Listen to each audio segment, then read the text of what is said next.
Welcome to Cosmic Comics for Friday Night Magic.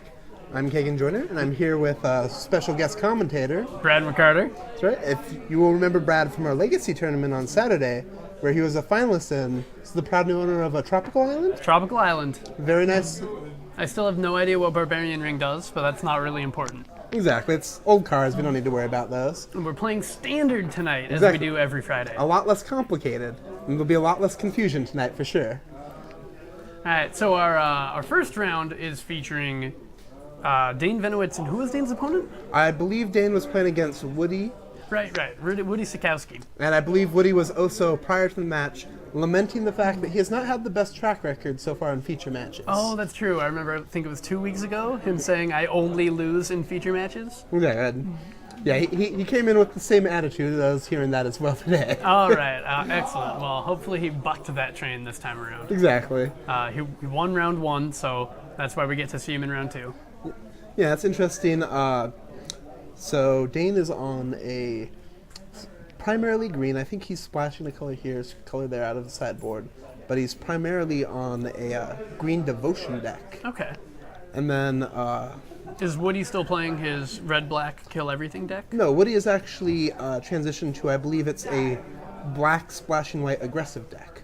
Okay. So especially after we saw last Friday with Nick's aggro deck, I know that I've seen a couple of people bring black-ish aggro decks. I believe Gary Goki, who's doesn't appear on feature matches, but is always at the top tables, I believe is actually on the same general deck as Nick Delaney is as well tonight. Okay, so what white cards do we see coming in the black aggro deck? I'm not 100% sure because I'm not too familiar. I know... Probably Orzhov Charm is the big one. Yeah, Orzhov Charm. I think I saw an Imposing Sovereign out of the Imposing board. Sovereign's just good. because that lets you be so much aggressive, especially when you already know you're in an aggressive metagame. Oh, absolutely. If you can cast that card, it's insane. Yeah, The absolutely. problem is with a lot of these monocolored small decks, you see the 8 good dual lands, usually 1 Guildgate and 1 of the off-color basic.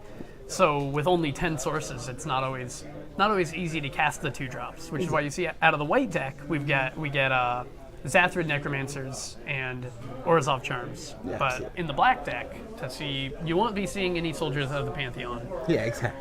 And one of the things about that as well is that you see in a lot of these aggressive decks where their mana's a little shaky, they typically need to jam Mutavaults in there as well. Of course. More pressure. So just make those mana bases even more gentle. Exactly. You've got to play Mutavault in your 22 lane decks, right? Exactly. You need the pressure, but it'll hurt you every time. Of course, he's not playing Precinct Captains. He might be playing Rakdos Shred Freaks, but even that's probably bypassed for... Yeah, and I've always liked Ash Zealot over the Shred Freak, just because you get the extra toughness, you get the first strike, and I don't think the graveyard ability is as relevant as it's been in the past. Well, if he's black-white, then he'd be playing Shred Freak over Zed. Oh, I guess that's right. Yeah, the black part on that's...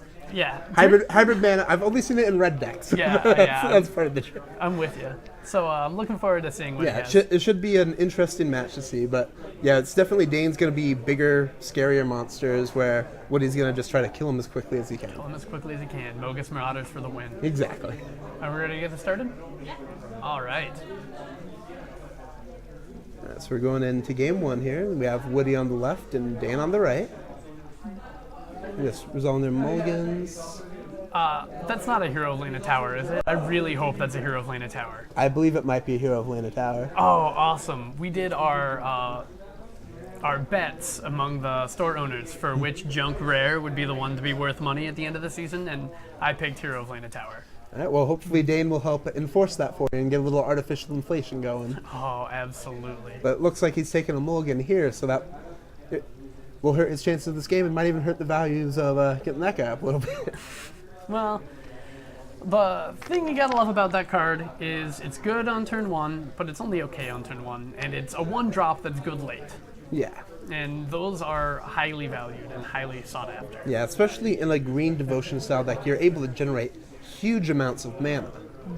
So, yeah, there's definitely a lot of abuse that you can do in the later games, in the later part of the game, rather. You see he presents for his mulligan. Dane's going to see if he can find a reasonable 6 here. Now, you're much, much less picky when you're looking at a 6-card hand. Exactly, yeah. Than you are when you're looking at a 7. Two lands and cards are typically good. With a 7-card hand, you're thinking does this win me the game? With a 6-card hand, you're wondering, do I get to play today? Yeah, and I think that is something that a lot of people don't do when they're looking at their 7, is a lot of times, or as we see the action start out with Tormented Hero Tormented on Hero. turn 1. The black deck has 8 good 1-drops compared to the white that usually is playing 12. Yeah, exactly. So always nice for the black deck when they get to start with 1. Yep. And so I believe that's That's an Experiment 1. Yeah, the promo art on that one. Yeah, and we're seeing the Tormented Hero coming into attack. And this is a place where you don't really feel good about trading your Experiment 1 here. I mean, it's a 1/1 that's going to grow, but at its core, it's still one of your 1-drops. It's the same as your Tormented Heroes. Exactly. And part of it is I think he wants to be able to grow to where he can block and regenerate later. That's a Pain Seer off the Mutavault coming down for Woody. Yep. Yeah, and I've been seeing a lot less Pain Seer lately just because, especially with the creature meta game we've been seeing here, it's so hard to actually get an attack in and untap. As you can see, this isn't a board state where that Pain Seer really wants to get in. Yeah, Cloney and Tusker growing the Experiment 1, so now Dane looks a little bit bigger. Yep. Yeah, and that Tusker also makes it so that neither of those creatures or the Mutavault that we see on Woody's side can get in safely. And that card took a long time to become popular. A lot of people were playing Burning Tree Emissaries into Nykthoses. Oh, I guarantee you Dane is going to be playing some Emissaries.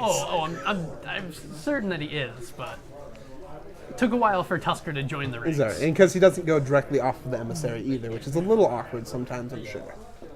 But yeah, we can see the Nykthos on Dane's side as well, so he's already got a Devotion to 3, so it's already even money. 3 mana for the Reverend Hunter. Yep, so that's going to be a 5/5. Yeah, that's a very large man for 3 mana. That's a big man. So does that mean the Tusker's going to start coming in? Yeah, I think. Yeah, and that's also puts the Experiment 1 to 3/3. Well, that's what they're checking right now. They're checking, does he enter as a 5/5 or does he enter and get his counters? And it looks like he enters and then gets his counters if Experiment 1 isn't growing. That is true. Yeah, wrong. Yeah, I think the triggers are weird. I think you can. I think that's one where you do have to stack those come into play triggers.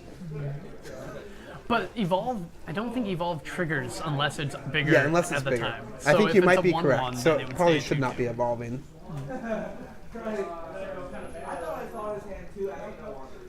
We're seeing. Yeah, so it was. 4 mana for the black deck. Not usually where you want to be. Yeah, in not that where you deck. want to be, and especially when you have your opponent, on the mulligan, and now you're reeling. He does have that's a God's Willing on the Painstalker. Okay, yeah, and it looks like that was the 1/1 Boros creature that becomes a 3/3. Boros Elite. Yeah, Boros Elite. Thank you. Yeah, so we see the Painseer coming in. Okay, so Woody's playing a true Orzhov aggro. We probably will be seeing Soldier of the Pantheon in his deck.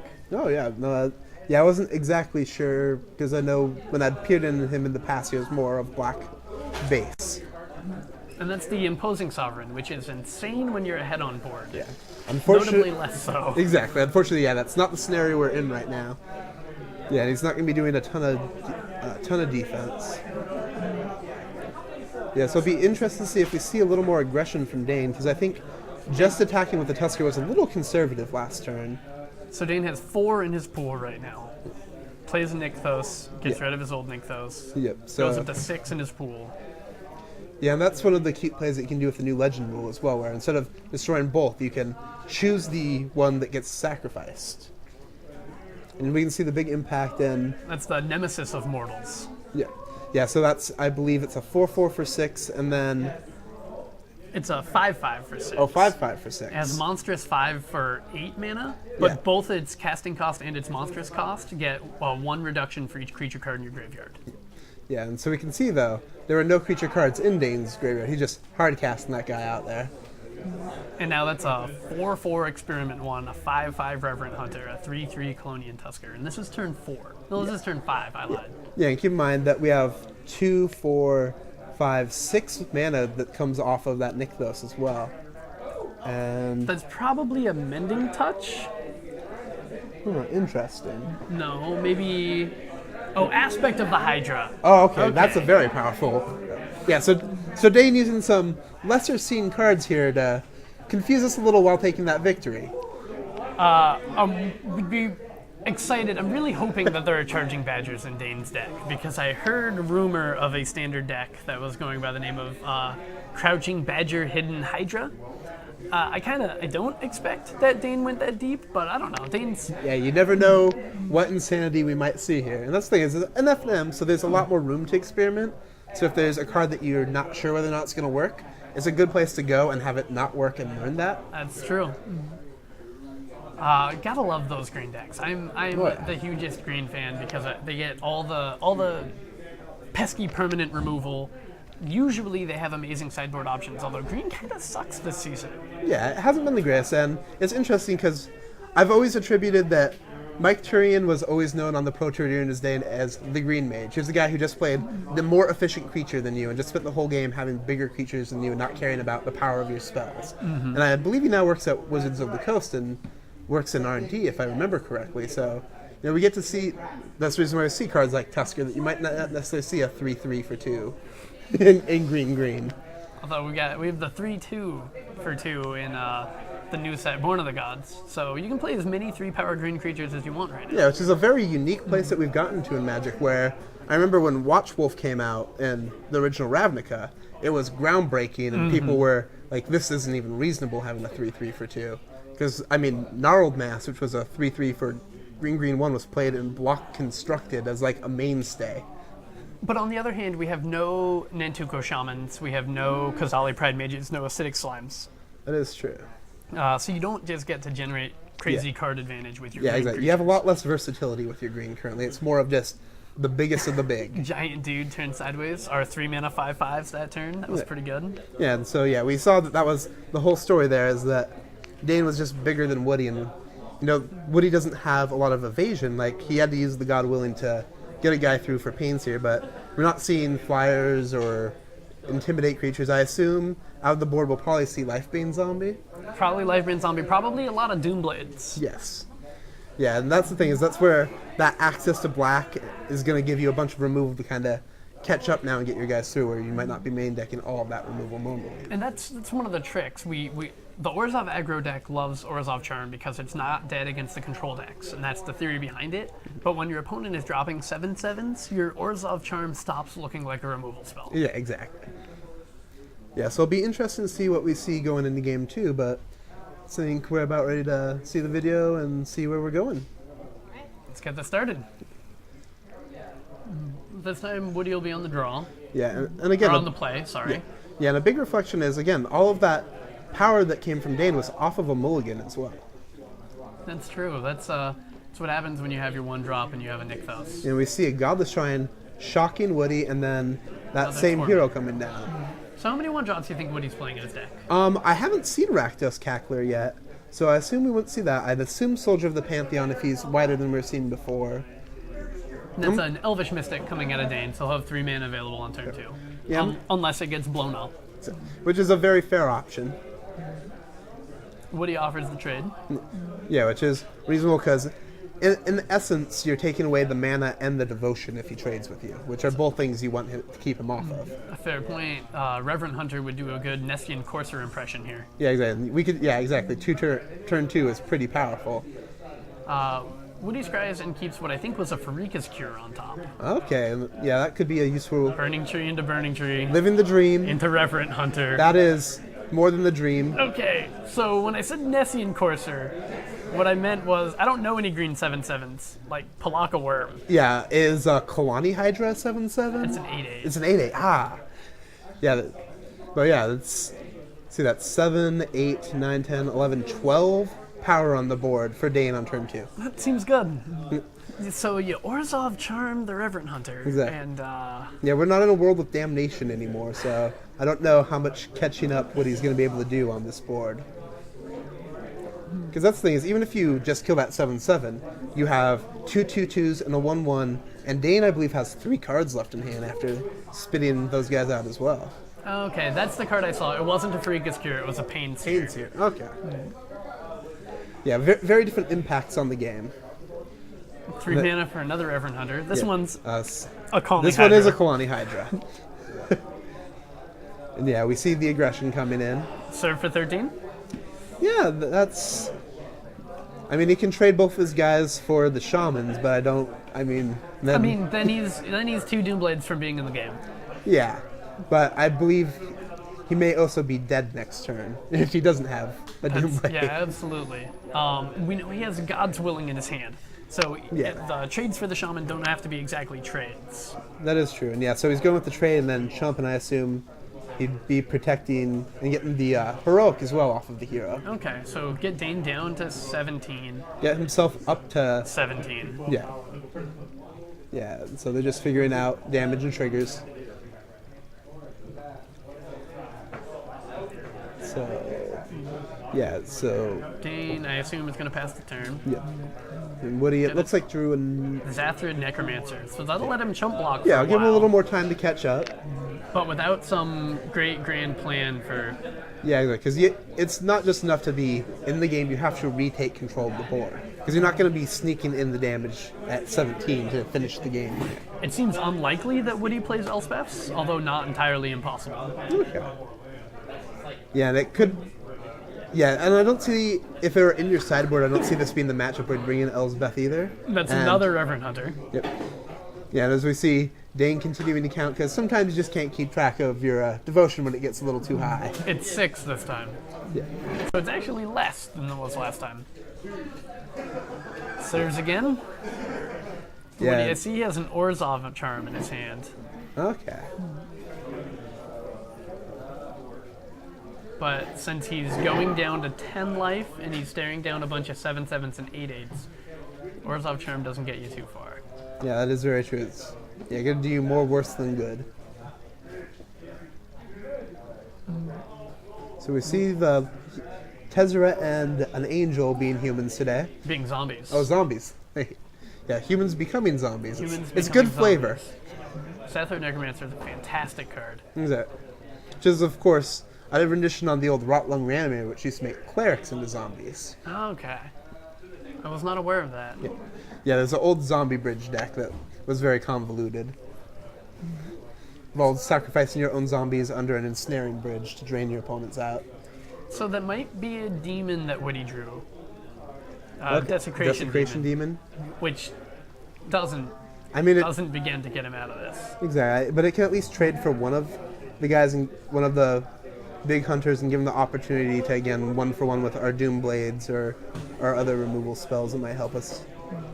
Dane does that thing you do when you have a bunch of 7/7s in play. Turns Exactly. them sideways. If you have more than 20 power on the board, it's probably a good idea to attack with it. We're seeing a Boon of Urberus in his hand. Yeah, that's the card I thought was a demon. That's quite different from the demon. Yeah, it's a very different card I've actually played in the past for the heroic trigger as well as the creature protection. You're gonna Orzhov charm getting a dude? Okay. Killing a dude. Okay. So he'll go down to 2 life. Ooh. Yeah, and then chump. Kill himself with a Boon of Erebos. That's what we refer to as the honorable death. There's no real way out, so sometimes you just have to take your own life. He's got the aspect of the Hydra, so Woody will die to his Orzhov charm. Wow. Now, that was a pretty cool way to end the game. That is a way to go with style, yeah. This shows off that he has the god as well, so... He could give all his guys trample if he ever drew a land. Yeah. Well, there you go. That was Dane winning in 2, so he's staying 2-0. Woody's moving on to 1-1. Our tournament tonight is 5 rounds with a cut to the top 8. Okay. So as long as Woody can dodge feature matches, he's still very much alive. Yeah, one day he'll get over that hump, and hopefully we'll both be here to see that. Oh, it'll be glorious. I hope it's not against me. It may be. That might be what it takes. It may be. Oh. Well, yeah, so we saw, just a very interesting mono green, just pure power deck. And I think game 1 we saw a red card in Dane's hand, but it never actually came into play. Was it not just a Burning Tree Emissary? It might have been a Burning Tree. Perhaps a Gore-Clan Rampager. Yeah. But all of his lands were forests. Yeah. So I'm not sure. I might have to ask Dane after we finish up here to find out what I saw in that opener. I think Dane is our feature match for round 3. That is true. true. Might get another chance to figure out what it is he's got lurking in there. Exactly, yeah. There's definitely, we've just scratched the surface of the mono green shenanigans that we'll be seeing tonight. Yeah, but that definitely moves Dane up into the 2-0, and as you're saying, he's going to be our feature match next round as well, so plenty of Dane tonight. Yeah, and good luck to him. So we're going to go down until about 8:30 is my guess. Possibly 8:45. We'll have Hallie check that for us. 25 minutes. 25 minutes. So okay, probably around 8:40 we'll be back. So until then, signing off for a little bit, I'm Kagan. I'm Brad. We'll be back with round 3. I'll see you then.